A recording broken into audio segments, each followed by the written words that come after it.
Bab 24. Wanita jalang, kau sangat jahat. Dongfangsi melihat tidak ada lagi peluru dan akhirnya merasa lega, tetapi dia masih berpikir tentang cara membunuh Tang Beiwei. Tang Beiwei mengambil batu lain dan membantingnya ke kaki Dongfangsi yang lain. Dasar bajingan, kau pikir aku tidak tahu siapa dirimu? Kau bersama Wei Yongqian, dan kau merusak kalungku, aku akan membantingmu. Dongfangsi ingin menghindari batu itu, tetapi dia begitu dekat dengan Tang Beiwei dan dia terluka parah sekarang jadi dia tidak bisa menghindarinya sama sekali. Batu itu mengenai kakinya, membuatnya berkeringat karena kesakitan. Dasar jalang busuk, tunggu saja sampai aku memberitahu siapa dirimu pada Yemo, kau akan lebih bahagia, hahaha. Wajah Dongfangsi tampak mengerikan dan menyeramkan karena tawa dan rasa sakit yang luar biasa. Dia tahu sangat sulit untuk melarikan diri hari ini. Wanita kurang ajar, bagaimana dia bisa membandingkannya dengan sampah seperti Wei Yongqian? Dongfangsi berkata dengan kejam, dasar bajingan menjijikkan, memukulku dengan sangat kejam. Aku sudah menjadi pahlawan sepanjang hidupku, tetapi apakah aku harus mati di tangan seorang wanita? Kalau begitu, lebih baik aku mati di tangan Yemo. Tang Beiwei kembali mengambil batu dan menatap Dongfangsi dengan waspada. Alasan mengapa dia tidak membunuh orang ini adalah karena dia ingin bertanya kepadanya bagaimana keadaan Yemo sekarang. Melihat umpatan Dongfangsi yang menyedihkan, dia mengangkat batu di tangannya. Katakan padaku apa yang terjadi pada Yemo. Haha. Dongfangsi tertawa histeris. Dasar jalang jorok, kau begitu jahat sampai-sampai kau tidak mau melepaskan saudaramu sendiri. Apa kau tahu siapa Yemo, dia saudaramu? Apa kau sangat senang sekarang, kau merayu saudaramu, hahaha, bahkan jika aku mati pun aku sudah puas, haha. Tawa Dongfangsi tiba-tiba berhenti. Tang Beiwei menatapnya dengan iba, tetapi tidak ada keputusasaan dan kesedihan di matanya. Yang ada hanya ironi dan penghinaan. Tang Beiwei awalnya tidak tahan untuk memukulnya seperti ini, tetapi setelah mendengar kata-katanya, dia tahu betapa mudahnya dia memperlakukannya. Dia seharusnya lebih keras. Ini bukan manusia lagi, ini binatang. Kau tidak percaya padaku. Dongfangsi melihat tidak ada apa-apa di wajah Tang Beiwei.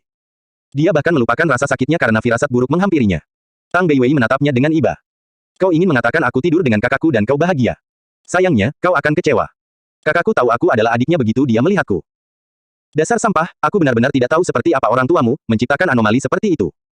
Dongfangsi sangat marah hingga ia memuntahkan darah. Sebelum ia mengatakan apapun, Tang Beiwei menghantamkan batu ke kepalanya. Sebelum Dongfangsi kehilangan kesadarannya, dia mendengar, bodoh, kalau bukan karena kau yang membiarkanku menemukan saudaraku, aku akan segera membakarmu menjadi debu.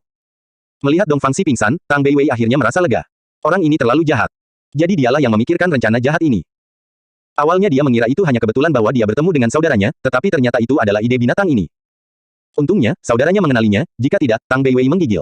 Dia tidak berani terus berpikir. Ini pertama kalinya dia bersikap begitu kejam kepada seseorang, tetapi dia tidak merasa bersalah sama sekali. Yemo membakar Song Hai hingga menjadi debu dengan bola api beserta mayat-mayat lainnya. Kemudian, dia melihat ke ujung ngarai. Menurut Song Hai, seharusnya ada jembatan rantai logam. Rencana Dongfangsi adalah untuk menipunya dan membiarkannya bertarung dengan orang-orang sekte tersembunyi. Song Qiming, Dongfangsi. Yemo menggumamkan kedua nama itu. Matanya penuh dengan niat membunuh. Karena mereka ingin menyergapnya, maka jangan salahkan dia atas kehancuran totalnya.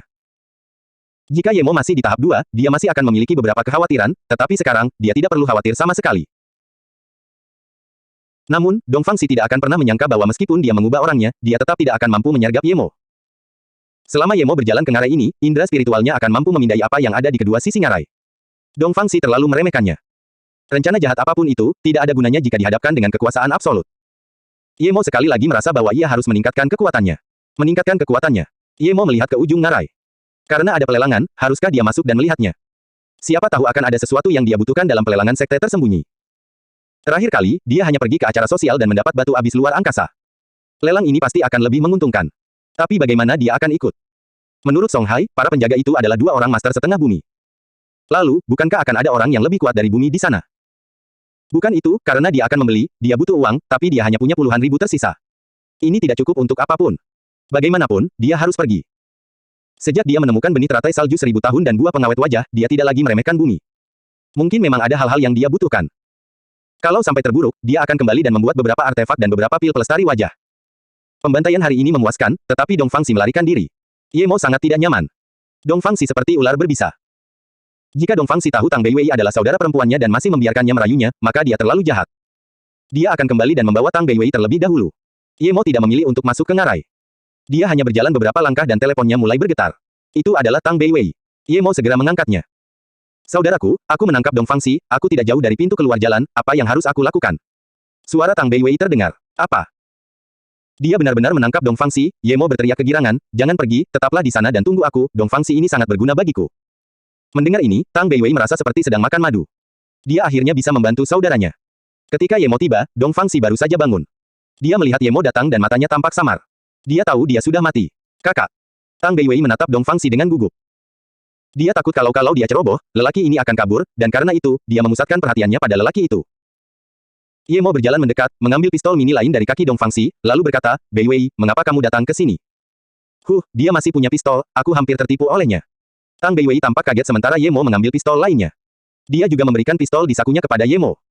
Orang ini sangat licik, untung saja kamu tidak tertipu olehnya. Ye Mo kemudian melihat kalung di dada Tang Beiwei yang tampak samar.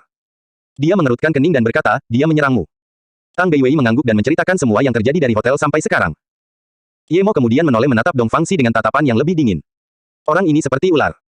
Untungnya, dia jatuh ke tangannya hari ini, kalau tidak, dia benar-benar tidak akan bisa tidur. Tuan Ye, selama Anda membiarkan saya pergi, saya bersedia menjadi pelayan Anda. Anda juga tahu bahwa saya hanya mencoba bertarung karena kita berada di pihak yang berbeda. Selama saya melayani Anda, saya akan hidup sesuai dengan kata-kata Anda. Dong Fangxi benar-benar putus asa setelah Ye Mo mengambil senjatanya. Sebelum Ye Mo sempat berbicara, Tang Beiwei buru-buru berkata, kakak, jangan percaya padanya. Dia benar-benar jahat. Dia langsung menembakiku begitu melihatku, dan dia tahu kita bersaudara, tetapi tetap saja menggunakan rencana jahat seperti itu. Mata Ye Mo menjadi lebih suram. Tebakannya benar. Dong Fangxi ini benar-benar tahu bahwa Tang Beiwei adalah saudara perempuannya. Pria ini menakutkan seperti ular. Ye Mo berjalan mendekat dan menendang tangan Dong Fangxi yang lain hingga patah. Kemudian, dia berkata kepada Dong Fangxi, aku akan membuatmu mati perlahan. Aku tidak tertarik membiarkan seekor anjing liar yang kehilangan kemanusiaannya melayaniku. Mata Dong Fangxi mengeras dan segera berkata, Ye Mo, jika kamu punya nyali, berikan aku satu pertanyaan cepat. Aku tahu banyak hal, jika kamu memberiku satu pertanyaan cepat, aku akan menceritakan semuanya kepadamu. Ye Mo mengangkat tangannya dan menepuk kepala Dong Fangxi. Dia lalu menunjuk ke tengah alisnya dan berkata dengan dingin, tidak perlu, aku punya cara untuk membuatmu bicara. Dong Fangxi sedikit berjuang namun segera berubah seperti boneka. Ye Mo menatapnya dan bertanya, katakan padaku, mengapa kau menyergapku? Berapa banyak orang di markas Nordsen yang kau kenal, di mana mereka? Apa tujuan lainmu kali ini? Dong Fangxi berkata dengan nada datar, saya hanya tahu pangkalan Asia, itu di Vietnam, White Tail Grove, saya tidak tahu apapun lagi. Kali ini, saya datang untuk mengambil kembali peta desain bunga matahari luar angkasa. Peta desain bunga matahari luar angkasa. Ye Mo langsung teringat model yang diberikan Wendong kepadanya. Memikirkan Wendong, dia bertanya-tanya apakah dia sudah pulih. Dia ingin mendapatkan peta itu, dan sekarang dia mengetahui bahwa pasir utara bersembunyi sangat dalam.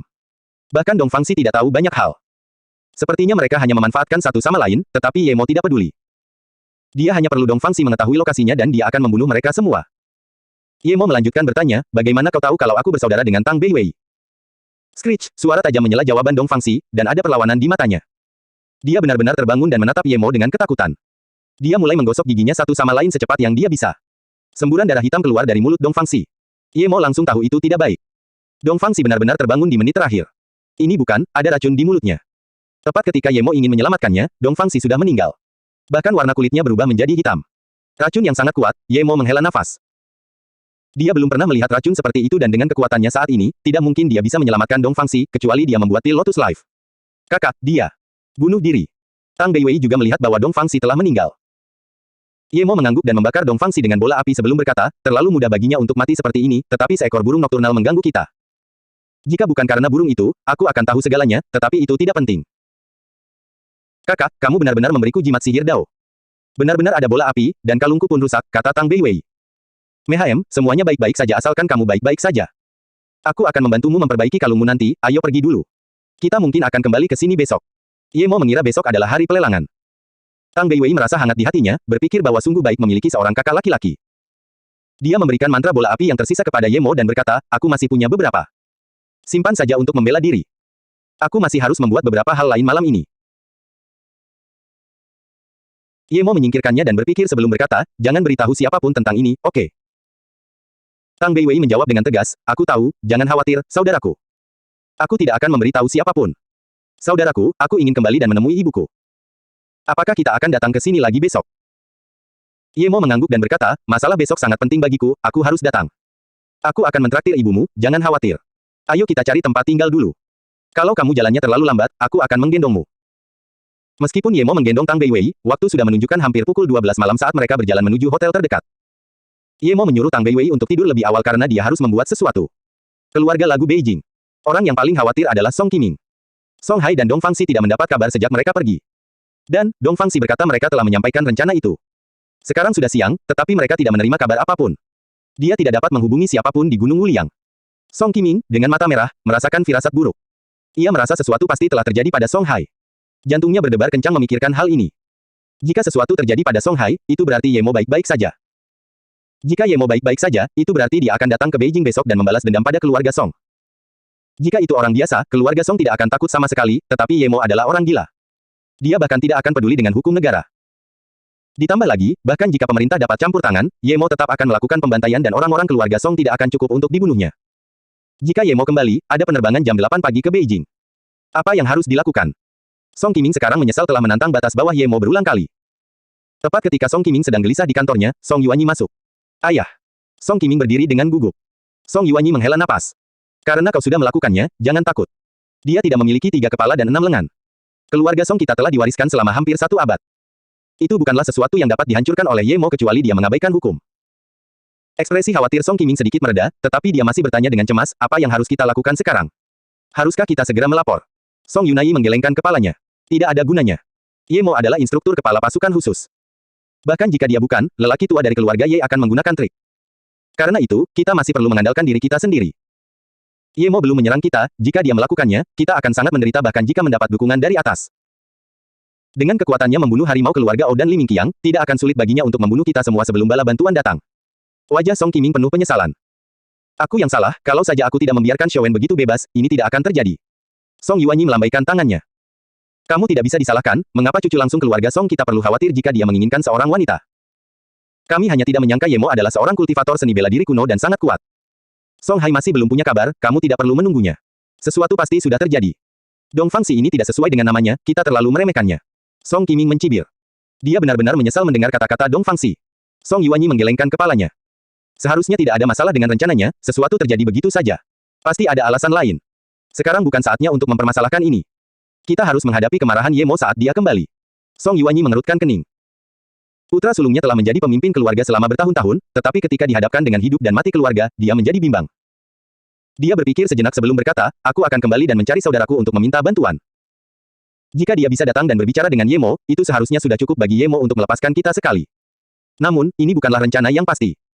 Aku tidak yakin apakah Ye Mo akan mendengarkan kata-kata saudara tua itu. Jadi, kau harus bertindak. Jika aku tidak salah, masalahnya seharusnya ada pada Tang Beiwei. Song Qiming juga menganggap Dong Fangxi memilih Tang Beiwei sangat aneh. Kemudian, ayahnya melanjutkan, aku sudah melihat foto Tang Beiwei, dia memang cantik, tapi kurasa kita tidak bisa menemukan orang yang lebih cantik di Beijing. Dan aku tahu dia putrimu, apa maksudnya menggunakan putrimu sebagai mata-mata saat dia bekerja sama denganmu? Apakah ada alasan lain di sini? Ayah.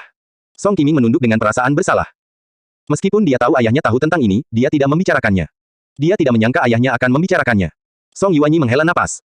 Aku tidak menyalahkanmu. Namun, saat kau melakukan sesuatu di masa depan, kau harus membersihkan jejaknya. Bagaimana mungkin orang luar tahu tentang ini? Kau harus menyelidiki Tang Jin, dan kau harus mengunjunginya secara pribadi. Jika Tang Beiwei benar-benar berhasil melakukan sesuatu dengan Ye Mo, maka dia akan menjadi titik terobosan. Jika kita menginginkan bantuan Tang Beiwei, kau harus bekerja pada Tang Jing. Karena Tang Beiwei bisa menerima kesepakatan ini untuk ibunya, ini berarti ibunya sangat penting baginya. Saya mengerti. Song Qiming mengagumi mata ayahnya, dan segera menemukan inti persoalannya. Song Yuanyi mengangguk. Yang terpenting, segera adakan pertemuan keluarga. Beritahu mereka untuk bubar. Mereka yang bisa meninggalkan negara ini, pergilah besok pagi. Mereka yang tidak bisa pergi ke ujung negara. Tinggalkan anggota utama. Dan, aku harus pergi menemui Ye Beirong dan Ning Fuzhen. Bahkan jika kita membayar harga yang mahal, kita harus mengatasi bencana ini. Song Qiming menatap ayahnya dengan heran. Dia tidak menyangka keluarganya harus bubar untuk mengatasi hal ini. Cepatlah, hal-hal lainnya adalah hal-hal di luar. Selama keluarga tidak jatuh, kita akan mendapatkannya kembali. Melihat Song Qiming masih ragu-ragu, Song Yuanyi segera menegur. Ya, ayah. Song Qiming tahu bahwa seiring Ye Mo semakin kuat, keluarga Song tidak lagi memiliki kekuatan untuk bertarung dengannya. Setelah malam yang sibuk, Ye Mo akhirnya membuat 6 pil pemeliharaan wajah dan 3 pil Lotus Life pada pukul 9 pagi. Ye Mo menghela napas. Kekuatannya terlalu rendah, dan dia membuang terlalu banyak material. Ini bahkan dengan bantuan kuali Senong. Jika dia tidak memiliki kuali ini, dia akan membuang lebih banyak lagi. Kakak. Melihat Ye Mo berdiri, Tang Beiwei bergegas menghampiri. Meskipun dia tahu Ye Mo memiliki kekuatan mistis yang besar, dia melihat dengan mata kepalanya sendiri bahwa kakaknya tidak tidur selama beberapa malam, jadi dia sangat khawatir. Ye Mo tersenyum dan melambaikan tangannya. Aku baik-baik saja, makanlah pil ini. Aku telah menyempurnakan kalungmu. Pakailah. Kemudian, Ye Mo memberinya pil pelestari wajah dan kalung itu. Pil apa ini? Tang Beiwei mengambil pil itu dan baunya sangat menyegarkan. Namanya pil pelestari wajah, kamu tidak akan menua setelah memakannya, makanlah. Ye Mo tahu penampilan sangat penting bagi wanita. Karena dia punya 6 pil pelestari wajah, dia tidak akan pelit. Hah. Tang Beiwei mengambil pil itu dengan tangan gemetar. Sebelumnya, dia tidak akan pernah percaya ini, tetapi sekarang, dia mempercayai Ye Mo sepenuh hati. Pil yang bisa menjaga penampilannya. Harganya. Dia tidak berani berpikir. Ye Mo tahu apa yang dipikirkan Tang Beiwei dan dengan santai berkata, makanlah, aku masih punya banyak lagi. Tiba-tiba, Tang Beiwei merasakan kehangatan mengalir di hatinya. Meskipun dia tidak yakin Ye Mo adalah saudaranya, tetapi melihat dia bisa memberikan sesuatu yang berharga seperti ini padanya berarti dia benar-benar memperlakukannya sebagai adik perempuan. Meskipun dia tahu Ye Mo tidak akan berbohong padanya, Tang Beiwei masih terkejut dengan efek dari pil pelestari wajah. Setelah memakannya dan mandi lagi, bahkan Tang Beiwei tidak percaya dia berubah begitu banyak. Sebelum mengonsumsi pil itu, dia adalah gadis cantik kelas atas, tetapi sekarang, dia pikir dia telah menjadi seorang dewi. Apakah gadis di cermin itu benar-benar dirinya? Dia bahkan tidak dapat membayangkannya. Kulitnya putih bersih dan wajahnya yang sudah sempurna menjadi lebih halus. Saudaraku, pil ini sungguh ajaib. Tang Beiwei berlari keluar dan berteriak kegirangan. Ye Mo tersenyum dan berkata, tentu saja, menurutmu itu mudah dibuat. Meskipun tidak terlalu rumit, tetapi salah satu bahannya sangat berharga. Terima kasih, saudara. Tang Beiwei berlari di depan Ye Mo lalu memeluk dan menciumnya. Tidak ada gadis yang tidak menyukai kecantikan. Tang Beiwei tidak terkecuali. Dia sangat bersyukur bahwa saudaranya memberinya pil itu. Ye Mo menepuk kepala Tang Beiwei dan berkata, Beiwei, aku harus pergi ke gunung lagi. Tunggu aku di sini. Dia ingin pergi ke pelelangan tetapi tahu bahwa dia bukan dari sekte tersembunyi dan karena itu tidak yakin apakah dia bisa masuk. Akan merepotkan untuk membawa Tang Beiwei. Dia mengangguk dan berkata, aku tahu saudaraku, aku ingin pergi menemui ibu hari ini. Ye Mo mengira Tang Beiwei akan sangat khawatir jika dia menunggu di sini sendirian, jadi dia mengambil sebotol obat dan memberikannya kepada Tang Beiwei. Berikan obat dalam botol ini kepada ibumu dan tunggu aku kembali untuk menyembuhkannya. Tang Beiwei setuju dan mengambil botol itu. Aku di Universitas Tan Dusifan. Kalau kamu ikut, pergi saja ke kampus bahasa Inggris untuk menemuiku. Baiklah, setelah aku selesai dengan urusan di sini, aku akan pergi mencarimu. Ingat, jika Wei Yongqian itu melakukan sesuatu padamu, bakar saja dia dengan bola api itu. Jika terjadi sesuatu, aku akan menanggung kesalahanmu, kata Ye Mo. Tang Beiwei merasa sangat hangat dengan perhatian kakaknya tetapi masih terkejut dengan kata-kata Ye Mo. Tidak ada yang bisa lolos dari pembunuhan orang di kota, tetapi dia tahu kakaknya melakukannya untuk kebaikannya dan tidak membantah. Ye Mo mengantar Tang Beiwei naik taksi sebelum kembali ke ngarai itu.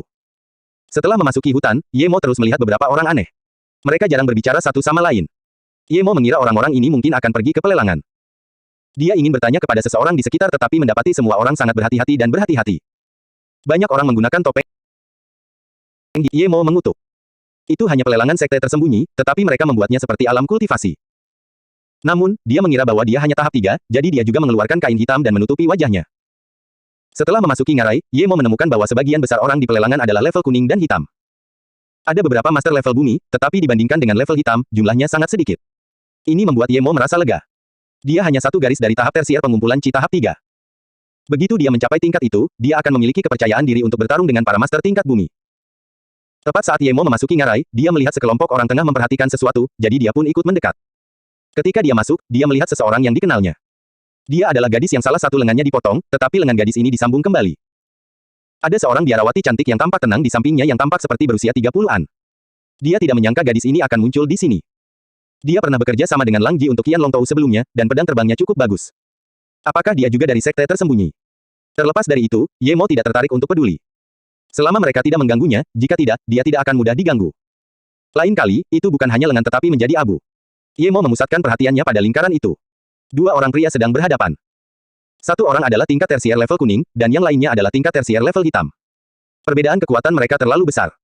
Orang level kuning sudah memiliki bekas sayatan di dadanya, dan darah terus mengalir. Jelas bahwa keduanya sedang bertarung. Su Ping, kau hanyalah hantu penyendiri, beraninya kau bertengkar denganku. Kau kabur terakhir kali, tetapi jika kau tidak menyerah kali ini, tempat ini akan menjadi kuburanmu. Pria tingkat hitam itu mencibir. Su Ping menyeka darah dari mulutnya dan berkata, kau benar-benar tidak tahu malu, hanya karena kau dari Broken Fish Hall, kau pikir kau bisa melakukan apapun yang kau mau. Aku yang menemukan Red Meteor terlebih dahulu, dan aku yang mendapatkannya terlebih dahulu, apa hakmu untuk mengambilnya? Tidak tahu malu. Semua orang kini mengerti. Itu pasti karena pria dari Broken Fish Hall menginginkan milik orang lain dan ingin merampasnya. Tidak seorang pun akan percaya bahwa seorang petarung level kuning akan mencoba merampas milik seorang petarung level hitam. Ye Mo mendengar nama Broken Fish Hall dan mengerutkan kening. Nama ini sangat familiar. Pada saat ini, pria tingkat 3 Black Level melangkah maju dan meninju dada Su Ping. Su Ping memuntahkan lebih banyak darah. Sebuah tas jatuh ke tangan pria Broken Fish Hall dari dadanya. Meski semua orang menyaksikan kejadian ini, tak seorang pun mau maju dan mengatakan sesuatu yang adil. Ye Mo mengamati benda di dalam tas itu dan terkejut. Itu bukan meteor merah, melainkan Star Jade.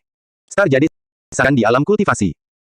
Itu adalah sesuatu yang diperebutkan oleh orang-orang kuat. Itu dapat digunakan untuk membuat artefak roh tingkat ekstrim. Star Jade sangat sulit dibentuk.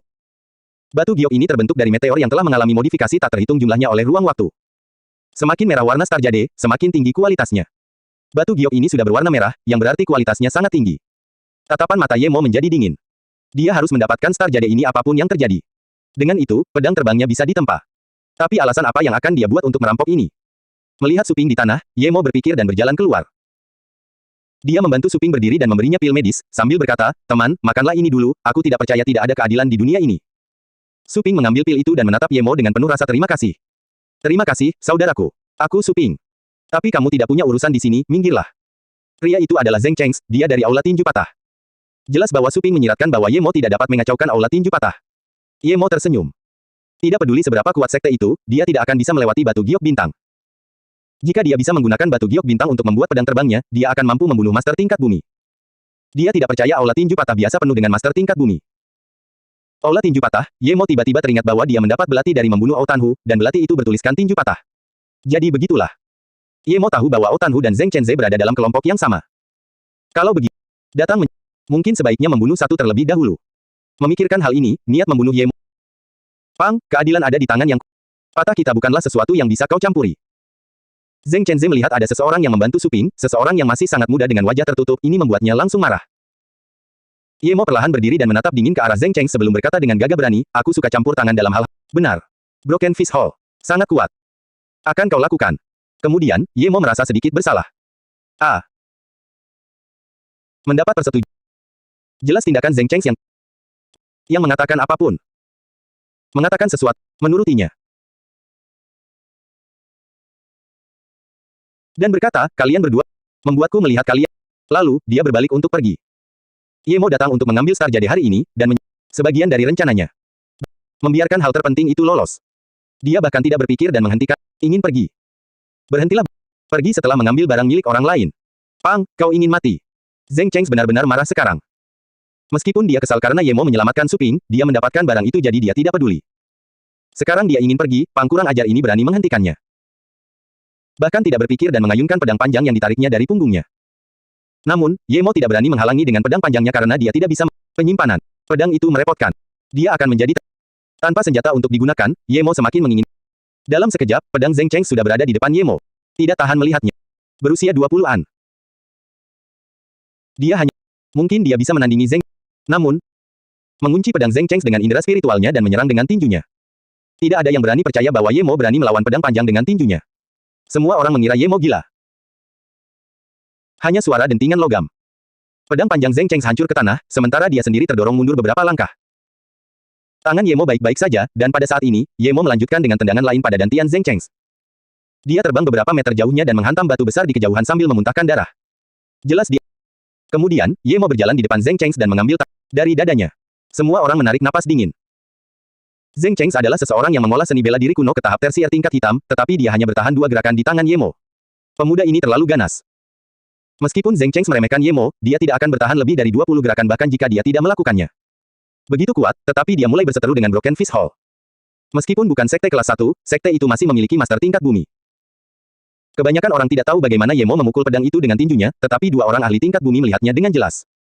Permukaan pedang yang datar. Keduanya membandingkan diri mereka dan merasa bahkan jika mereka melawan Zheng Cheng, mereka tidak akan bisa menang dengan mudah. Pemuda ini sangat kuat, dan mereka bahkan tidak bisa membedakan dari sekte mana dia berasal.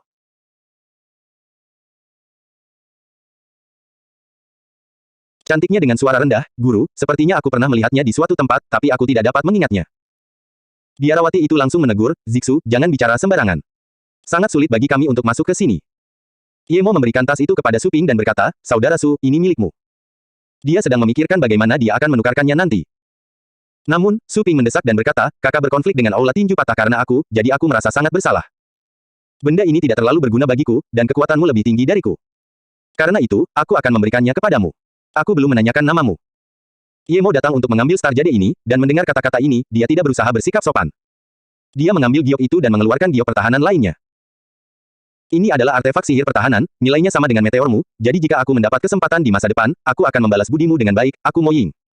Ye Mo tidak berani bersikap sombong di sini. Semua orang punya latar belakang di sini. Meskipun dia percaya diri, dia tidak cukup percaya diri untuk mengabaikan semua orang di sini. Su Ping mengambil batu giok itu dan tertawa. "Saudara Mo, Anda terlalu sopan, saya beruntung bisa mengenal teman seperti Saudara Mo. Namun, hal ini juga membuat Saudara Mo berkonflik dengan Aula Tinju Patah, membuat saya sangat menyesal." Ye Mo segera memandang Su Ping ini dengan pandangan berbeda. Dia tidak hanya terus terang, tetapi dia juga tidak takut pada Aula Tinju Patah. Ye Mo tertawa. Aula tinju patah bukanlah ancaman bagiku, jika mereka berani menggangguku lagi, aku tidak keberatan pergi dan memusnahkan tempat ini. Ye Mo mengatakan ini dengan sengaja. Dia membunuh Outanhu dan Zheng Cheng, jadi tidak ada lagi yang bisa hidup berdampingan di antara keduanya. Daripada merasa takut, dia mungkin juga akan menyalakan api permusuhan itu ke permukaan. Ditambah lagi, selama dia mendapatkan Star Jade, dia bisa membuat pedang terbangnya. Setelah itu, kekuatan tempurnya akan meningkat berkali-kali lipat. Benar, jika Aula tinju patah berani datang, kami berdua akan membantai mereka. Su Ping juga dipenuhi dengan perasaan heroik. Semua orang mulai pergi karena tidak ada yang perlu diperhatikan dan semuanya masuk ke ngarai. Saudara Mo juga datang untuk berpartisipasi dalam pelelangan. Melihat semua orang pergi, Su Ping bertanya. Ye Mo mengangguk. Kudengar ada lelang di sini, jadi aku datang untuk melihat apa yang bagus. Su Ping tercengang dan bertanya, apakah kamu tidak punya kartu masuk? Ada kartu masuk. Ye Mo mendengar ini untuk pertama kalinya dan bertanya. Su Ping mengeluarkan kartu giok dan berkata, tentu saja, saya juga menghabiskan banyak upaya untuk mendapatkan ini. Ye Mo mengambil kartu itu dan melihatnya. Dia pikir dia juga punya kartu ini. Dia mencarinya dari Yulian. Nomornya 37, sedangkan kartu Su Ping nomornya 101. Apakah ini semacam kartu giok? Ye Mo dengan santai mengeluarkan kartu Yulian, sambil berpikir bahwa untungnya, Jingxi tidak menggeledah tubuh Yulian setelah membunuhnya. Kalau tidak, dia tidak akan punya kartu untuk masuk. Su Ping mengambilnya dan melihatnya. Benar, itu benar. Kartumu ada di depan 50, jadi kamu bisa membawa orang tambahan. Orang-orang dengan angka setelah 50 sepertiku hanya bisa masuk sendiri. Aku tidak tahu kalau saudara Mo punya kartu tingkat tinggi seperti itu. Kalau begitu, ayo masuk. Walaupun Su Ping tidak bertanya, dia yakin Ye Mo adalah master tingkat bumi karena selain master tingkat bumi, hanya orang dengan status tinggi yang bisa memilikinya. Keduanya berbincang sebentar dan menyadari bahwa keduanya adalah kultivator penyendiri tanpa sekte. Meskipun Ye Mo memiliki kesan yang baik tentang Su Ping, dia tetap tidak menceritakan semuanya. Lagi pula, Su Ping juga tidak menceritakan semuanya. Mereka semua berada di Jianghu, siapa di antara mereka yang saling mengenal dengan baik. Ketika mereka sedang bersemangat, mereka bisa mati bersama, tetapi ketika ada konflik kepentingan, mungkin mereka akan mengkhianati satu sama lain. Bagaimanapun, mereka baru saja bertemu. Ye Mo dan Su Ping berjalan melewati ngarai, melewati jembatan rantai logam, dan memasuki jalan setapak yang panjang dan sempit. Jalan setapak ini dibangun di dinding tebing yang curam. Melihat ke bawah, tidak ada dasar yang terlihat sama sekali. Jalan setapak itu sepenuhnya diselimuti awan. Sepertinya awan-awan itu akan tertiup angin kapan saja. Mereka yang takut ketinggian mungkin sudah pingsan. Namun, dari mereka yang datang ke pelelangan, siapa yang takut ketinggian? Ye Mo sama sekali tidak takut. Setelah melewati beberapa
bisa melarikan diri, tetapi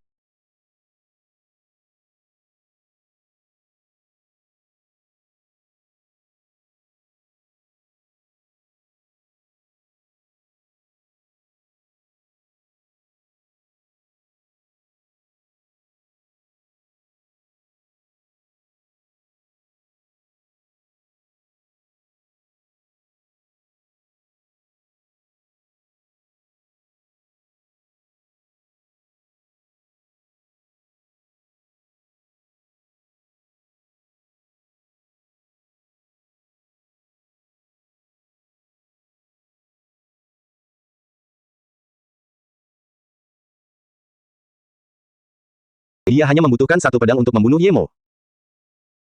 Yemo tahu bahwa pria berhidung elang itu lebih lemah daripada si pendekar tetapi masih lebih kuat daripada Zheng Cheng, jadi dia tidak berani menganggapnya enteng dan mengunci pedang pria itu dengan indera rohnya. Meskipun pedang pria berhidung elang itu kuat, pedang itu tidak mengancam Yemo. Yemo tidak hanya menjaga indera spiritualnya pada pedang pria itu tetapi juga pada sekelilingnya. Dia takut orang-orang akan datang dan mengeroyoknya. Jika lebih banyak orang datang, dia harus segera lari, dan dia tidak akan dapat berpartisipasi dalam pelelangan.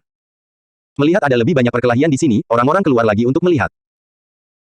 Pada saat ini, bahkan mereka yang tidak memiliki kartu pun bisa masuk, tetapi karena semua orang di sini memiliki kartu, tidak ada yang mencoba menyelinap masuk.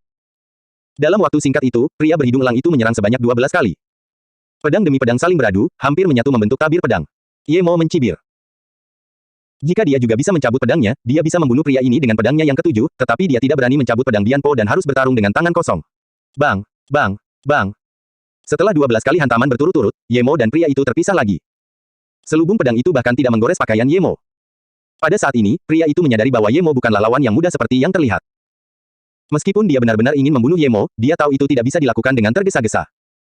Pria itu dengan santai mengirimkan sinyal seperti roket dan mulai menyerang Yemo lagi.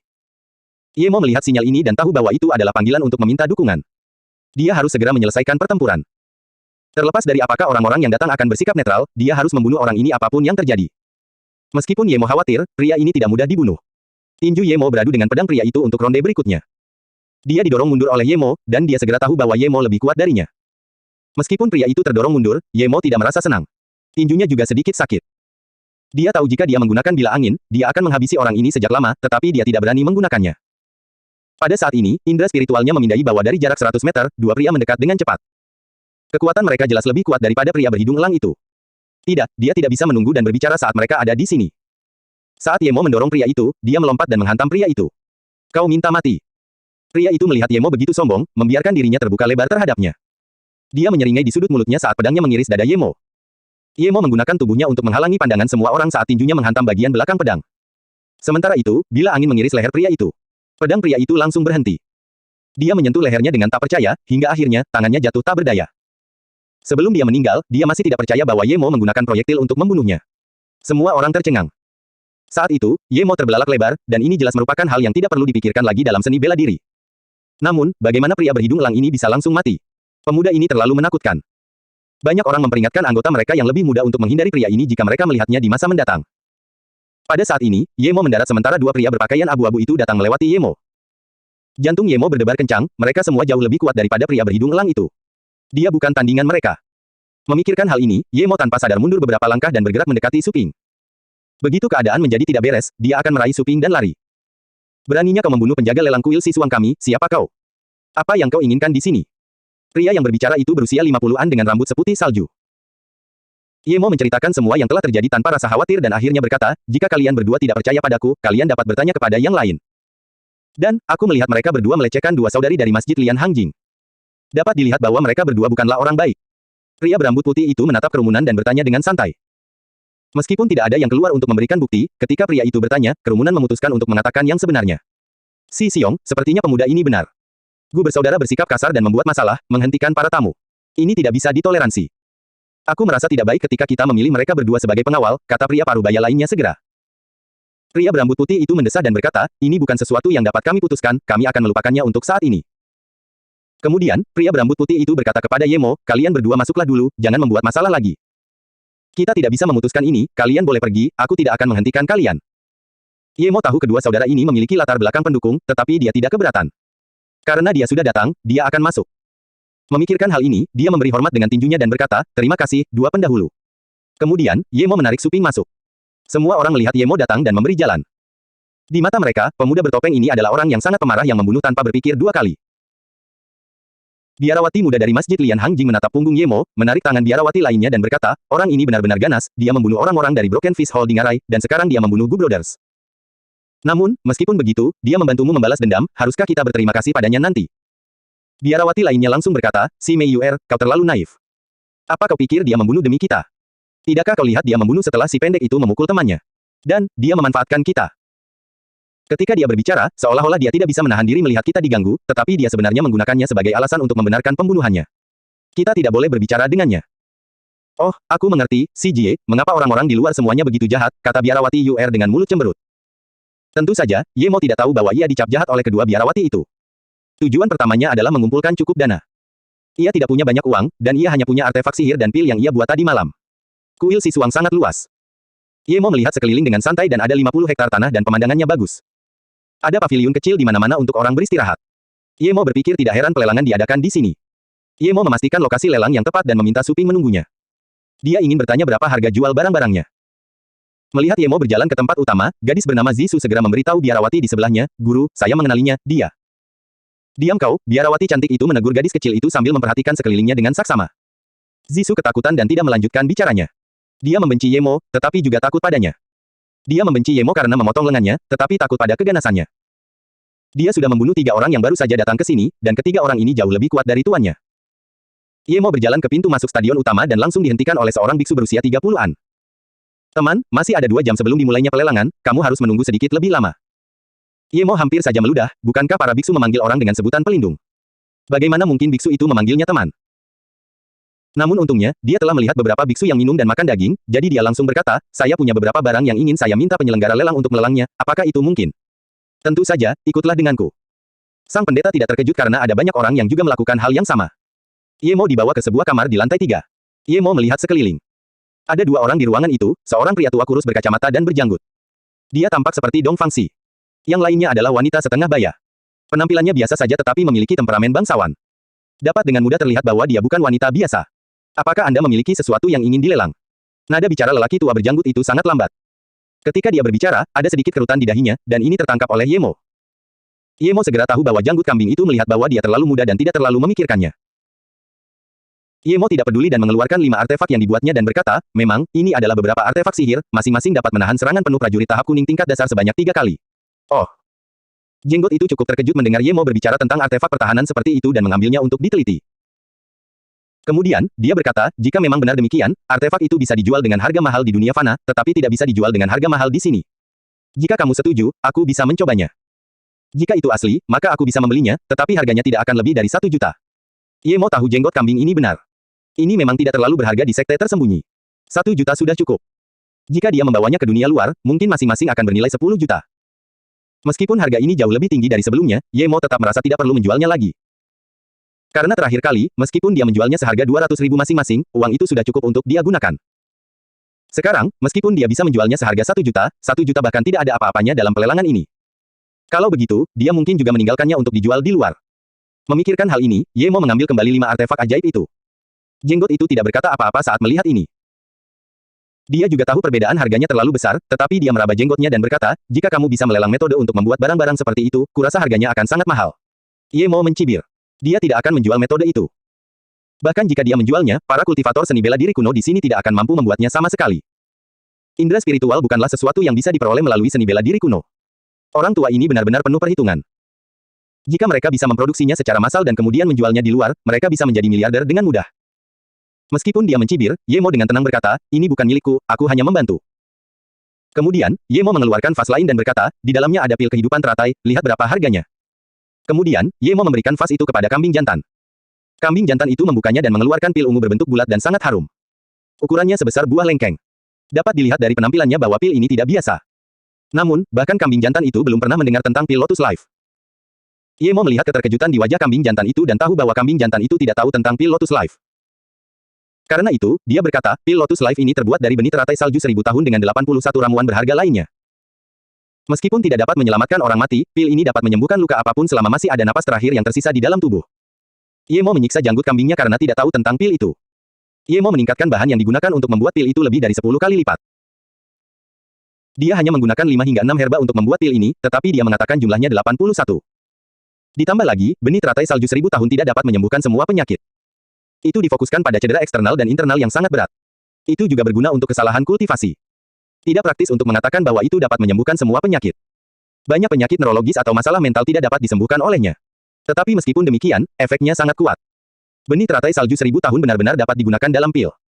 Kau benar-benar berhasil membuatnya, sekarang ada ahli pil seperti itu di dunia. Jenggotnya terkejut.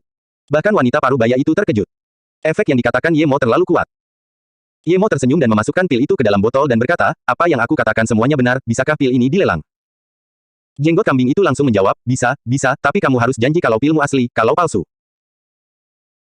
Ye Mo mencibir, tentu saja dia tahu apa yang ingin dikatakan oleh si janggut kambing, jadi dia segera menjawab, jika kamu tidak percaya padaku, maka kamu bisa mengatakan bahwa seorang tamu mengatakannya, dan kamu tidak akan bertanggung jawab.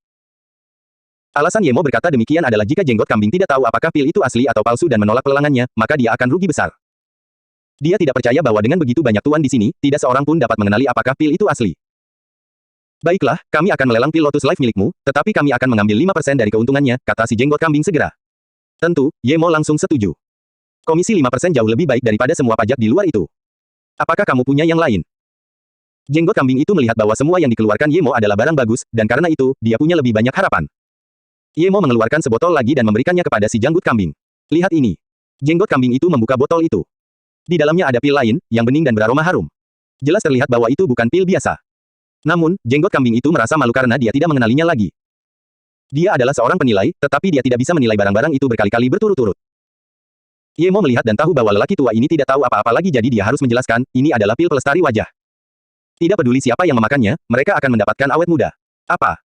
Kali ini bukan hanya janggut kambingnya saja yang terkejut, tetapi wanita parubaya itu pun juga. Pil pelestari wajah hanya ada dalam legenda, siapa yang tahu kalau hal seperti itu ada di dunia. Melihat tangan kambing itu bergetar, Ye Mo segera memasukkan pil itu kembali ke dalam botol. Orang desa ini, jika dia terlalu banyak menggoyangkan tangannya, dia mungkin akan menjatuhkan pil itu ke tanah. Setengah detik kemudian, jenggot kambing itu terbangun dan menatap Ye Mo. Saudaraku, kamu tidak bisa berbohong, jika ini nyata, apakah kamu tahu seberapa besar implikasi yang akan ditimbulkannya? Ini akan menjadi kegemparan karena pil ini sangat berharga. Wanita parubaya itu juga menatap Ye Mo dengan cemas karena dia tidak yakin apakah Ye Mo berkata tulus. Ye Mo tersenyum dan berkata, tentu saja ini asli, aku akan datang ke pelelangan. Kamu bisa menjualnya terlebih dahulu, dan pembeli bisa mencobanya di tempat. Jika palsu, kamu bisa menjualnya kepadaku. Meskipun dia berkata demikian, Ye Mo menjadi waspada. Tampaknya menjual pil ini adalah tindakan impulsif. Jika semua orang tahu dia adalah penjualnya, mungkin semua penguasa di dunia akan mengejarnya. Kekuatan, selama dia memiliki kekuatan yang cukup, dia tidak akan takut pada orang lain, tetapi dia terlalu lemah sekarang. Ye Mo sangat ingin menjadi lebih kuat lagi. Jika sekarang dia adalah seorang penggarap pembentukan pondasi, siapa yang berani menentangnya? Dia bisa dengan mudah mengubah seluruh sekte menjadi debu, tetapi kenyataannya tidak. Mungkin di tempat ini, dia tidak akan pernah bisa mencapai pembentukan pondasi. Itulah sebabnya dia harus datang ke pelelangan ini. Jika dia menemukan beberapa ramuan atau biji roh yang berharga, itu akan membantunya untuk maju. Hal lainnya adalah, terlepas dari apakah kuil akan mengkhianatinya setelah dia menjual pil itu, dia harus siap. Untungnya, dia menutupi wajahnya sebelum masuk dan mengganti namanya. Baiklah, jika pilmu benar-benar seperti yang kau katakan, harganya pasti sangat mahal. Namun, karena ini pertama kalinya, kurasa tidak akan bisa dijual dengan harga yang bagus.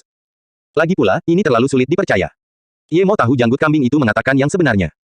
Ye Mo mengeluarkan pil lain dan memberikannya kepada si janggut kambing. Aku punya 2 pil ini, simpan satu untuk dilelang di tengah jalan. Kurasa yang kedua akan laku dengan harga yang bagus. Jenggot itu tercengang oleh pil kedua.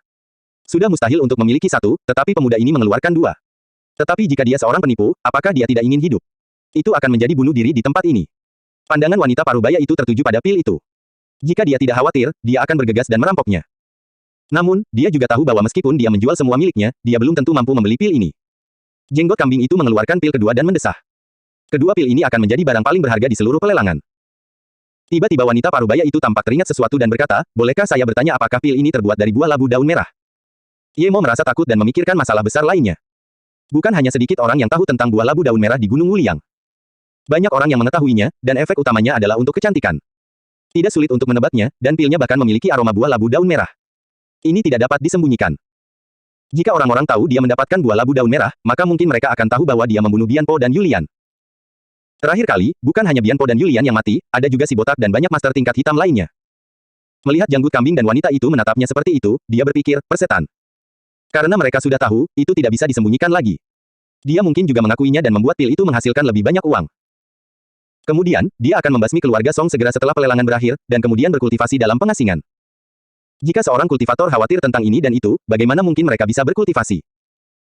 Memikirkan hal ini, Ye Mo dengan tenang berkata, saya mendengar Qian Bei yang membuat pil itu mengatakan memang ada bahan yang disebut buah labu daun merah. Anda bisa mengatakannya di pelelangan. Sekitar 1 jam kemudian, Ye Mo dan si janggut kambing melakukan prosedur dan Ye Mo keluar untuk menemui Su Ping.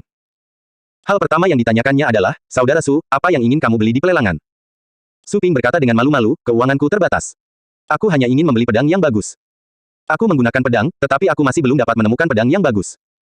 Ye Mo memikirkan pria berhidung elang yang dibunuhnya. Pedang yang digunakannya tidak buruk, tetapi dia tidak mengambilnya. Dapat dikatakan pembunuhan itu tidak beralasan, tetapi jika dia mengambil barang milik seseorang, maka akan ada keraguan tentang tindakannya. Meskipun pedang Bianpo sangat bagus, Ye Mo bahkan tidak berani melelangnya. Jika dia memberikannya kepada Su Ping sekarang, itu akan merugikannya. Setelah berpikir beberapa saat, Ye Mo berkata, Saudara Su, jika kamu percaya padaku, kamu harus segera pergi dari sini dan pergi sejauh mungkin. Setahun kemudian, kamu bisa datang dan menemuiku di Beijing. Aku berjanji akan memberimu pedang yang bagus. Ye Mo awalnya ingin Su Ping pergi ke Ninghai tahun depan untuk memberi pelajaran pada orang taekwondo itu, tetapi dia pikir jika dia memberitahu Su Ping bahwa dia adalah Si Ying, maka identitasnya akan terungkap. Dia harus menunggu sampai dia lebih kuat sebelum memberitahu Su Ping siapa dia sebenarnya. Ada apa, Saudara Mo? Su Ping bertanya dengan gugup. Dia tahu Ye Mo jauh lebih kuat darinya, tetapi bahkan Ye Mo khawatir. Ini berarti masalahnya tidak kecil. Ye Mo tidak menyembunyikannya darinya dan berkata, aku yakin akan ada yang memburuku setelah pelelangan. Aku yakin bisa lolos, tetapi jika mereka tidak menangkapku, kamu mungkin dalam bahaya, Saudara Su. Mendengar perkataan Ye Mo, Su Ping langsung berkata, baiklah, aku akan segera pergi. Kakak Mo, berhati-hatilah. Jika orang-orang dari Aula Tinju Patah berani melakukan apapun padamu, aku akan menjatuhkan seseorang bahkan jika aku mati. Ye Mo merasa tersentuh. Mereka baru saja bertemu. Meskipun mereka cukup menyukai satu sama lain, dia membantu Su Ping sebagian karena motif tersembunyi, tetapi sekarang, Su Ping mendengarkannya tanpa berpikir 2 kali, membuat Ye Mo merasa Su Ping adalah seseorang yang layak untuk berteman. Ketika Su Ping pergi, pelelangan telah dimulai. Banyak orang mulai masuk. Meskipun Ye Mo memiliki penutup wajah hitam, dia tidak menonjol karena dia bukan satu-satunya. Ye Mo memindai dengan indera rohnya. Orang-orang dengan level tertinggi berada di level bumi, namun sebagian besar orang berada di level kuning dan level hitam. Tiba-tiba, Ye Mo melihat seseorang yang dikenalnya. Dia adalah Li Qiuyang. Dia pernah melihatnya di Beijing, dan tahu bahwa dia berasal dari keluarga Li. Namun, Ye Mo tahu bahwa Li Qiuyang bukanlah anggota generasi muda keluarga Li yang menonjol. Bagaimana dia bisa masuk? Ye Mo melihat dengan saksama lagi dan menemukan bahwa meskipun dia sangat mirip dengan Li Qiuyang, mereka bukanlah orang yang sama. Seharusnya dia adalah seseorang yang berhubungan dengan Li Qiuyang. Dia tidak menyangka bahwa dukungan latar belakang keluarga Li begitu besar. Mereka bahkan berhubungan dengan sekte-sekte tersembunyi. Ye Mo tercengang. Tidak banyak orang yang hadir di pelelangan itu, hanya sekitar 500 orang. Su Ping berhasil mendapatkan angka 100-an, yang berarti keberuntungannya cukup bagus. 50 orang teratas masing-masing mendapat kamar kecil. Ye Mo berusia 37 tahun dan juga mendapat kamar. Juru lelang itu adalah seorang lelaki tua berusia 50-an. Ye Mo memandang lelaki tua ini dan tahu bahwa lelaki tua itu jauh lebih kuat daripada semua orang yang pernah dilawannya. Orang tua itu melangkah ke atas panggung, lalu berhenti sejenak sebelum berkata dengan suara keras, namaku Si Wuxian, aku diundang untuk menjadi juru lelang untuk pelelangan sekte tersembunyi ini.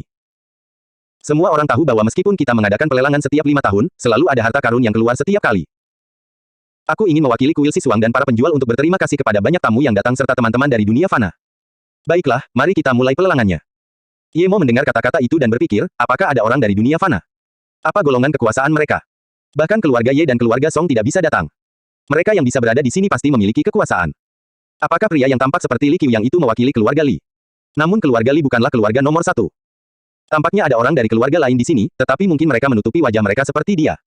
Si Wuxian menyela pikiran Ye Mo. Barang pertama pasti sesuatu yang akan mengejutkan pikiranmu. Aku tidak berani mengatakan tidak akan ada sesuatu yang lebih berharga dari ini di masa depan, tetapi, yang pasti, ini adalah barang paling berharga yang pernah kita miliki. Kemudian, dia mengeluarkan vas giok dan berkata, ini adalah pil pelestari wajah, setelah dikonsumsi, pil ini akan memberikan awet muda. Pil ini bahkan dapat memperpanjang hidup hingga 1 dekade. Pil ini dibuat dengan buah labu daun merah sebagai bahan utama dan puluhan herba berharga lainnya. Harga awalnya adalah 1 juta, setiap kali, kenaikannya tidak boleh kurang dari 100.000. Ye Mo mengira mereka benar-benar mengubah vas porselennya menjadi vas giok. Sepertinya orang-orang ini benar-benar tahu cara berbisnis haha. Meski begitu, tiba-tiba terdengar suara gemerisik di bawah. Bagaimanapun, efek ini terlalu kuat, tak seorang pun berani membayangkan hal seperti itu ada. Setelah omelan yang riuh itu, terjadi keheningan. Tak seorang pun menagih harga. Hati Ye Mo hancur, apakah tidak ada yang mempercayainya? Si Wuxian terbatuk. Semuanya, tenang saja. Kalau orang-orang tidak percaya setelah membelinya, kalian boleh langsung memakannya. Kami punya seseorang di sini yang akan bertanggung jawab. Saudara Si, menurut Anda mengatakan pil ini terbuat dari buah labu daun merah dan banyak orang telah mendengar tentang keberadaannya di Gunung Wuli yang belum lama ini. Namun, seorang tetua Dian Chang kami telah hilang di Gunung Wuliang, saudara Si, tolong beritahu saya siapa yang mengirim ini untuk dilelang. Kami Dian Chang akan sangat berterima kasih. Seorang pria berusia 40-an berdiri. Ye Mo segera melihat orang ini dan berpikir, jadi mereka datang. Orang ini adalah orang tingkat menengah black level dan tampak seperti dia dari Dian Chang. Namun, dia tidak tahu apa yang akan dikatakan Si Wuxian. Meskipun dia yakin kuil tidak akan mengungkapkan informasinya, dia masih khawatir. Si Wuxian tertawa. Kami hanya bertanggung jawab atas pelelangan, kami tidak bertanya tentang hal lain.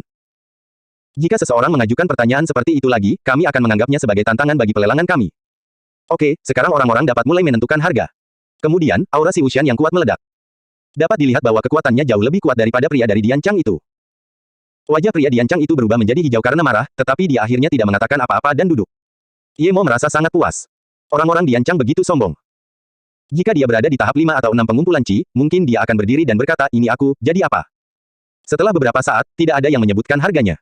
Ye Mo merasa kesal. Apakah orang-orang ini kekurangan 1 juta?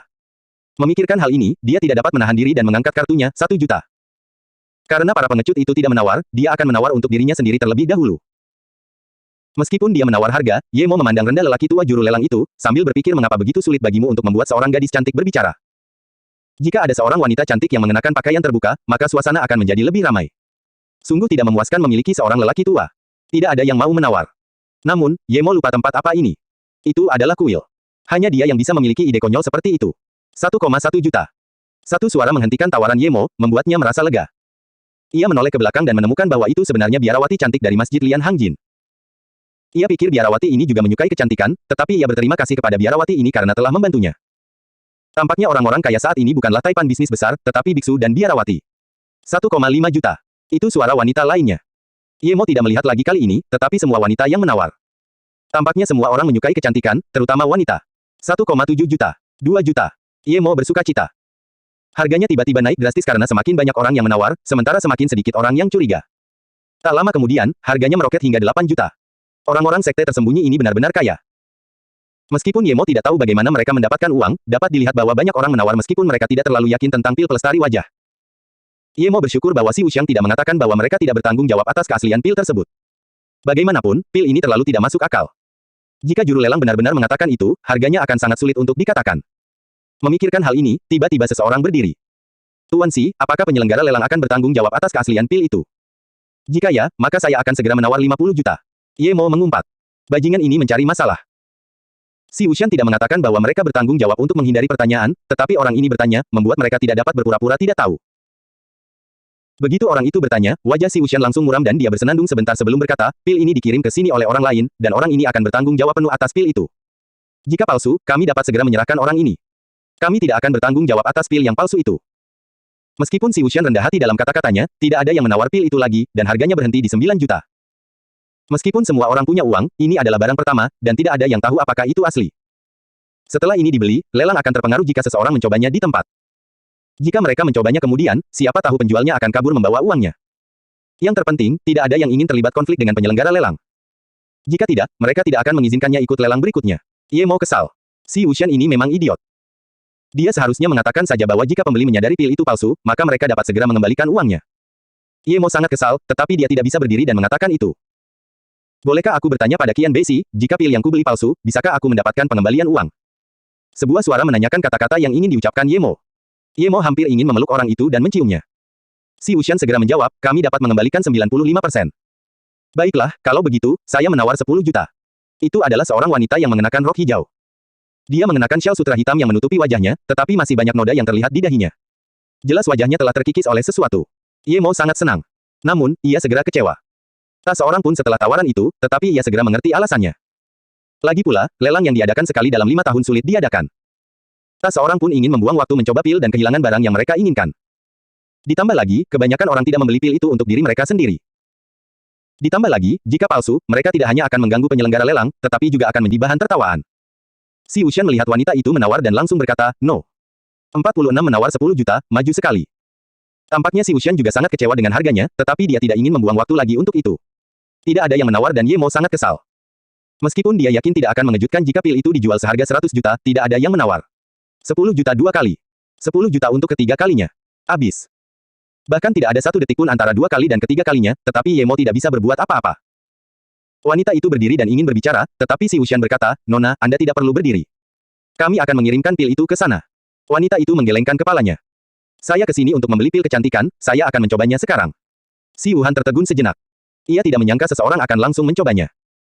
Lagi pula, bagi orang-orang yang datang ke pelelangan ini, 10 juta bukanlah apa-apa. Namun, ia segera bereaksi, baiklah, kalau begitu, kami akan meminta seseorang untuk membawamu dan melakukan transaksi serta pengujian pil. Setelah wanita itu pergi, tempat pelelangan kembali tenang seolah-olah tidak terjadi apa-apa sebelumnya.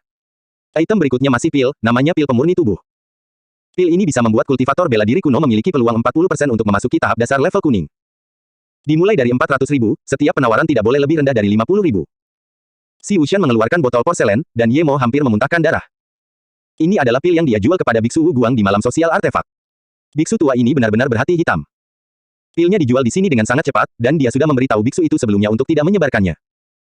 Hampir seketika, harganya naik menjadi 6 juta, hampir mencapai harga pil pelestari wajahnya. Ye Mo sangat tertekan dan tidak ingin menonton.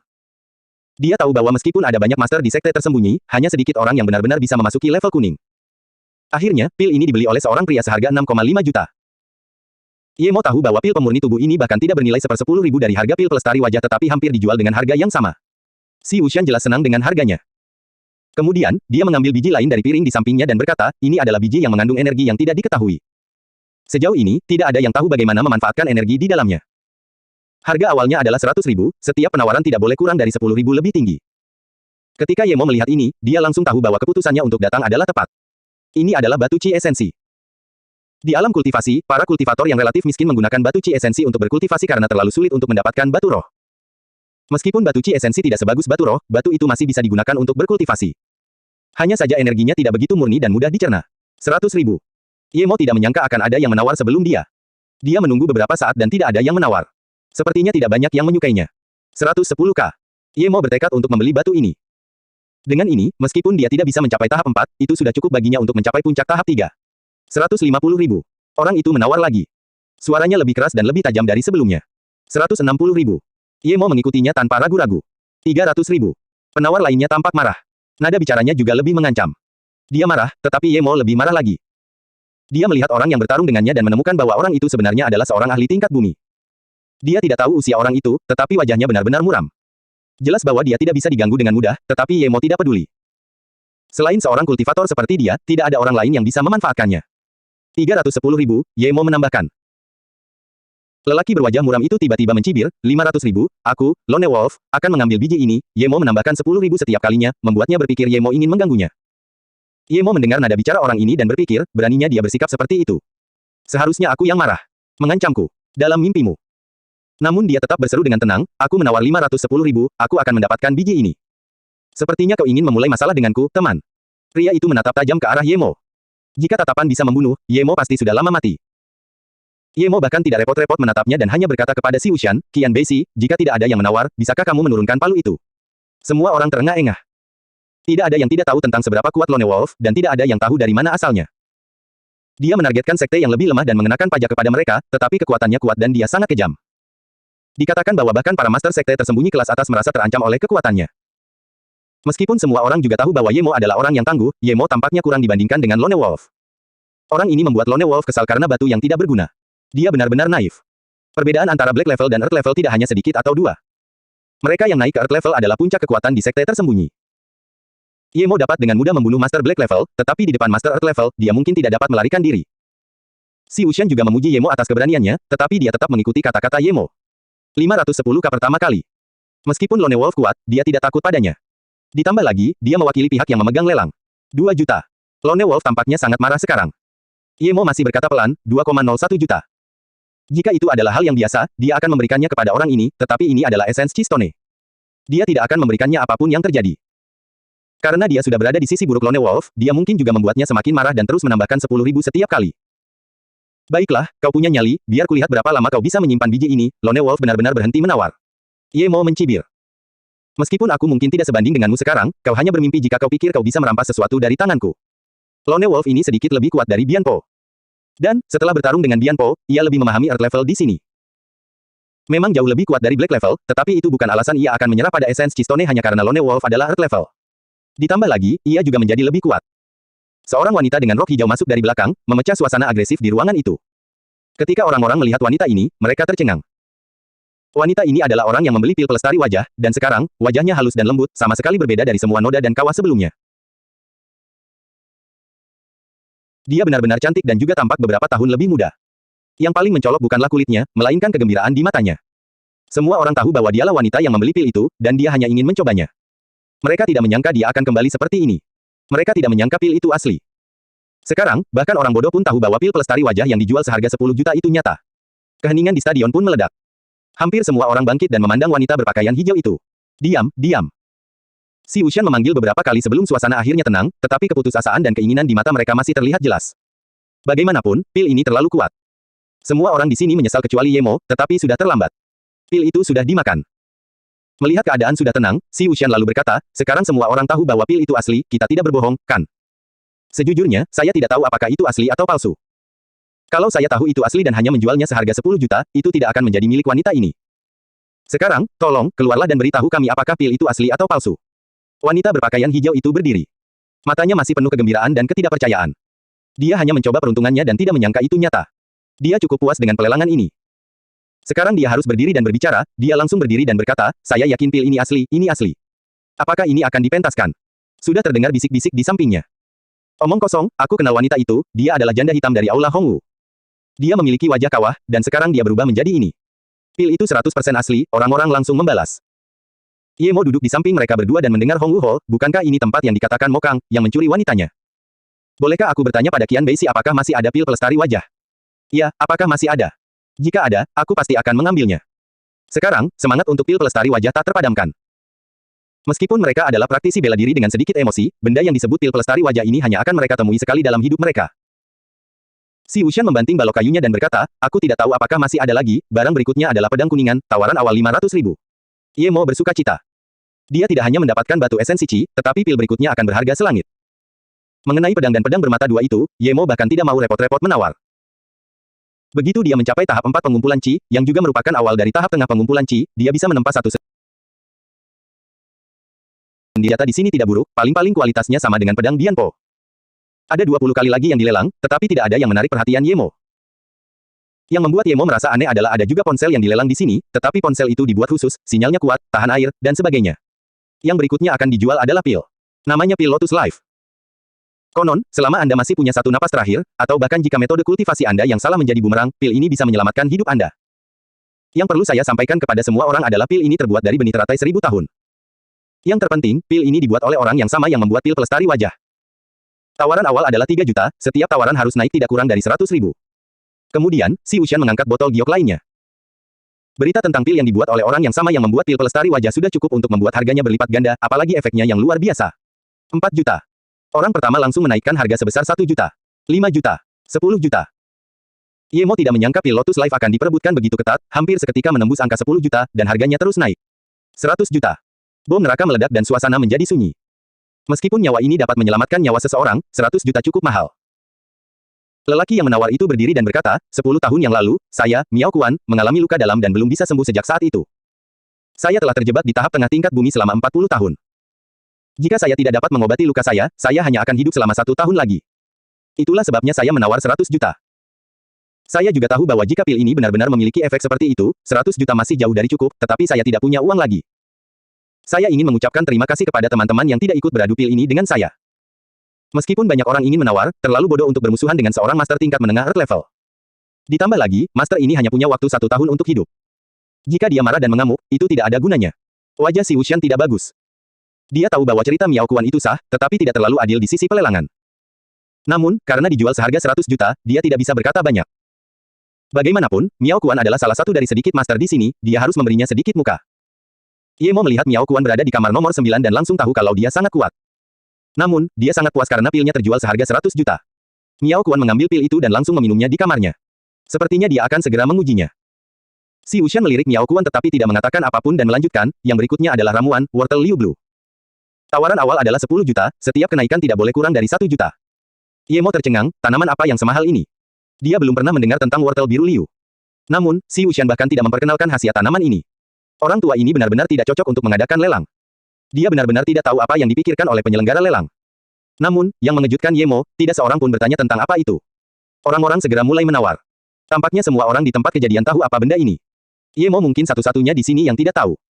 Dia memindai indera rohnya dengan hati-hati, lalu wajahnya berubah drastis. Ini bukan wortel biru liu, melainkan rumput berdaun biru bunga biru. Ramuan ini penuh dengan hal-hal berharga. Meskipun tidak dibuat menjadi pil, bunganya sangat bermanfaat bagi para kultivator di bawah pengumpulan Chi tahap 5. Setelah matang, tidak hanya daun dan cabangnya yang dapat digunakan dalam pil, bunganya juga merupakan salah satu bahan utama untuk membuat pil pembentukan fondasi. Namun, yang matang sangat langka. Yang di sini jelas tidak matang, tetapi jika dia terus menanamnya, siapa tahu. Yang lebih penting, bunga dan daun tanaman ini dapat memberinya kekuatan spiritual untuk berkultivasi. Mustahil baginya untuk mencapai foundation establishment melalui itu, tetapi itu memberi Yemo lebih banyak harapan. Mata Yemo bersinar terang.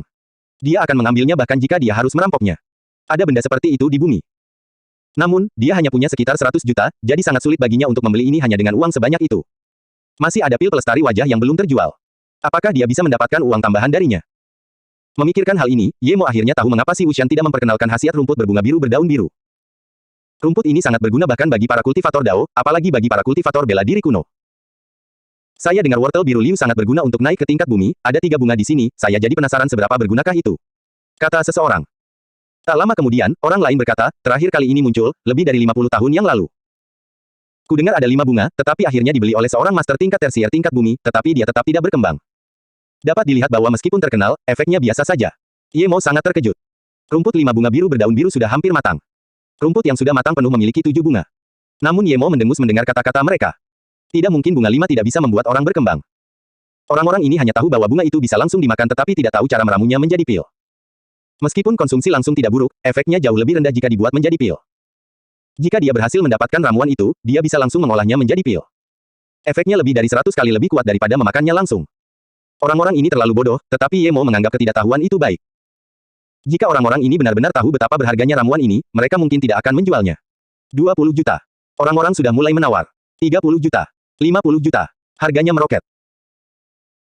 Meskipun mereka tidak tahu bahwa ramuan itu dapat dibuat menjadi pil yang dapat memungkinkan seseorang menembus level bumi atau level yang lebih tinggi, bunga itu masih dapat memungkinkan level hitam menembus level bumi, dan bahkan mungkin membuat level bumi menjadi sedikit lebih kuat. Ini sudah cukup bagi semua orang untuk menawar. Ketika Yemo bereaksi, harganya telah meroket hingga 200 juta. Ini benar-benar melebihi batasnya. Asetnya yang digabungkan hanya 100 juta. 300 juta, seorang lelaki tua baru saja menambahkan 100 juta. Yemo berpikir, semua orang kaya memang ada di sini. 500 juta. Harganya naik lagi, tetapi kali ini naik 200 juta. Hingga saat ini, Yemo akhirnya menyadari betapa kayanya orang-orang. Pil Lotus Life miliknya hanya terjual seharga 100 juta, tetapi pelelangan ini baru setengah jalan. Barang yang paling berharga bahkan belum keluar, dan harga sebuah barang telah naik menjadi 500 juta. Yemo tidak tahu dari mana orang-orang ini mendapatkan uang mereka, tetapi dia tahu ini jauh dari batas bawah mereka. Harganya berhenti sebentar di angka 500 juta. Yemo sedang menghitung asetnya. Dia punya 100 juta sekarang, dan nanti, pil Lotus Life itu seharusnya terjual setidaknya seharga 200 juta. Ini sudah mencapai 300 juta, dan dia masih punya 5. Jadi, bahkan jika dijual seharga 100 juta masing-masing, itu akan menjadi 500 juta. 800 juta. Yemo menghitung dan menawar. 800 pertama kali. Si Wushan tahu ramuan itu sangat berharga. 800 juta bukanlah harga yang murah, tetapi ini masih jauh dari harga akhir. Huff. Sebuah seringai terdengar. Yemo segera tahu bahwa ini ditujukan kepadanya. Orang ini sangat kuat, tetapi dia benar-benar tidak ingin menyerah seperti ini. Namun, jika dia menyinggung orang ini juga, dia akan menyinggung terlalu banyak orang di pelelangan ini. Satu Lone Wolf, dia tidak takut. Namun, jika ada seseorang yang lebih kuat dari Lone Wolf juga, dia akan benar-benar dalam bahaya. 1 miliar. Lelaki tua itu mencibir namun tidak berhenti menawar. Yemo merasa tertekan. Para bajingan ini tinggal di sekte tersembunyi sepanjang hari, dari mana mereka mendapatkan semua uang ini? 1 miliar, siapa di Cina yang bisa dengan santai mengambil 1 miliar uang tunai sekarang? Bahkan jika itu adalah Bill Gates, kekayaannya ada di saham. Meskipun 1 miliar bukanlah apa-apa bagi Bill Gates, berapa banyak Bill Gates yang ada di dunia ini, apalagi di Cina? 1,2 miliar. Seseorang menawar dan Yemo benar-benar menyerah dalam menawar. Ini terlalu banyak baginya. 1,5 miliar. Nada bicara lelaki tua itu sangat tidak nyaman dan menambahkan 300 juta. 2 miliar. Penawar lainnya pun tak kenal lelah. Bajingan tua sia, kau benar-benar akan bertengkar denganku soal ini. Harga ini melebihi harga bunga itu sendiri. Penawar lainnya mendengar seseorang memanggil namanya. Dia mencibir dan menurunkan penutup wajahnya. Zhang Zihui, aku, Xia Jiazi, harus memiliki wortel biru liu ini, tolong beri aku sedikit muka. Zhang Zihui tampaknya tahu bahwa tidak masuk akal untuk memperebutkan hal ini dengan keluarga Xia hanya dengan kekuatannya. Meskipun dia merasa tertekan, dia tidak punya pilihan selain duduk. Akhirnya, hal ini dibeli oleh keluarga Xia seharga 2 miliar. Yemo tidak puas, tetapi dia juga tidak punya pilihan. Dia berpikir apakah bajingan tua Xia ini berasal dari keluarga Xia yang dibicarakan Mokang. Jika memang benar, maka dia akan mencari mereka dan mencuri tanaman obat itu jika perlu. Barang berikutnya membuat Yemo mengerti apa arti berharga sebenarnya. Itu adalah metode kultivasi tingkat bumi, dan dijual seharga 5 miliar. Pedang Dewa Tai lainnya, yang dikatakan digunakan oleh Dewa Kuno Lu Dongbing, dijual seharga 4 miliar. Bahkan ada mutiara bercahaya yang dijual di sini, juga lebih dari 2 miliar. Pada saat ini, Ye Mo menghela nafas. Uang 100 juta miliknya tidak cukup untuk uang receh orang-orang ini. Ye Mo akhirnya mengerti seperti apa orang kaya itu. Dia mendesah, mungkin dia salah satu yang termiskin di sini. Bahkan beberapa biarawati itu lebih kaya darinya. Ye Mo tidak tahu bahwa miliaran ini adalah tabungan selama bertahun-tahun bagi sekte-sekte ini. Uang benar-benar bukan apa-apa bagi sekte-sekte tersembunyi ini. Bahkan jika mereka harus mengeluarkan semua uang, itu akan baik-baik saja selama mereka membeli sesuatu yang berguna. Sangat mudah untuk mendapatkan uang bagi sekte-sekte tersembunyi ini, tetapi ramuan dan barang-barang berharga ini bergantung pada keberuntungan. Hahaha, luka dalamku sudah sembuh, pil yang luar biasa, pil yang luar biasa. Miao Kuan tiba-tiba berdiri dan berkata dengan penuh semangat. Orang-orang kembali terdiam. Banyak orang tahu tentang luka-luka Miao Kuan, tetapi mereka tidak benar-benar berharap pil Lotus Life dapat menyembuhkannya. Orang-orang mulai menyesal lagi. Mereka mengira itu adalah nasib buruk karena tidak meminum pil pertama, tetapi mereka juga tidak meminum pil kedua. Kedua pembeli itu langsung menggunakannya dan membuktikan khasiatnya. Barang berikutnya adalah barang yang paling berharga, barang ini sudah pernah dilelang sebelumnya. Anda mungkin sudah bisa menebaknya. Memang, itu adalah pil pelestari wajah. Ini adalah barang kedua dalam lelang. Tawaran awal adalah 100 juta, setiap kenaikan. Sebelum si Wushan selesai, stadion sudah dalam kekacauan. Setelah melihat efek yang luar biasa dari pil pertama dan kedua, semua orang bersemangat untuk ini. Tidak seorang pun ingin melewatkan kesempatan terakhir ini. Di akhir lelang, klimaks telah tiba. Namun, kantong banyak orang kosong karena mereka telah menghabiskan semua uang mereka. Meskipun mereka tahu pil ini tidak ada bandingannya, mereka tidak punya uang untuk bersaing mendapatkannya. Namun, Ye Mo tidak tertarik. Bahkan jika pil ini dijual dengan harga selangit, dia tidak terlalu peduli. Dia tidak menginginkan uang, tetapi rumput berdaun biru berbunga biru. 200 juta. Orang pertama yang menawar adalah bajingan tua Xia. Mendengar tawarannya, Ye Mo punya ide dan langsung berdiri. Semua orang melihat Ye Mo berdiri dan menjadi bingung. Ye Mo keluar dari kamarnya dan ingin masuk, tetapi orang-orang segera menghentikan Ye Mo. Tuan, Anda tidak diizinkan masuk selama pelelangan berlangsung, Anda boleh keluar jika Anda mau. Biarkan dia masuk, Ye Mo ingin berkata bahwa dia ingin mencari lelaki tua berjanggut itu, tetapi lelaki tua berjanggut itu melihatnya dan membiarkannya masuk. Ketika Ye Mo masuk, janggut kambingnya menuangkan teh untuk Ye Mo sambil tersenyum lebar dan berkata dengan sopan, Tuan Mo, silakan minum teh. Ye Mo tahu mengapa janggut kambing itu begitu sopan kepadanya. Dia mungkin tertarik dengan pilnya. Jenggot kambing itu tidak terburu-buru, tetapi Ye Mo terburu-buru. Dia tidak punya waktu untuk disia-siakan dengannya dan berkata terus terang, Tuan Huang, saya ingin melelang pil pelestari wajah saya sendiri, beritahu saya syaratnya. Ye Mo berpikir, paling-paling dia akan meminum pil lainnya.